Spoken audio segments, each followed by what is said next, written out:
ఈ మధ్య సోషల్ మీడియాలో ఏమైందే ఈ వ్యూస్ కోసం ఈ తంబులు అంటారట కదా వాటిని నాకు ఎక్కువ తంబునైల్స్ కోసం సెన్సేషనల్ హెడ్డింగ్స్ పెడుతున్నారు. హరీష్ రావు బీజేపీలోకి పోయిండని, హరీష్ రావు కాంగ్రెస్లోకి పోయిండని, ఇంకేందో అయిండని, వర్కింగ్ ప్రెసిడెంట్ అయిండని, ఇవన్నీ అనవసరంగా మీ వ్యూస్ కోసమో బ్రేకింగ్ల కోసమో ఇట్లా ఒక నాయకుడి నిబద్ధత మీద ఒక నాయకుడిని క్రెడిబిలిటీని మీరు వాడుకోవడం అనేటువంటిది మంచిది కాదు. I appeal to all the media houses, particularly social media, ఇలాంటివి మానుకోండి.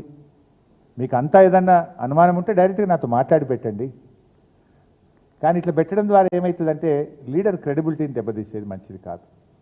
నేను కూడా ఇంకా తప్పని పరిస్థితి, భవిష్యత్తులో ఇట్లాంటి రిపీట్ అయితే అవసరమైతే లీగల్ నోటీసులు ఇవ్వడానికి, చట్టపరమైన చర్యలకు కూడా వెనుకాడమని నేను వారికి తెలియజేస్తా ఉన్నా.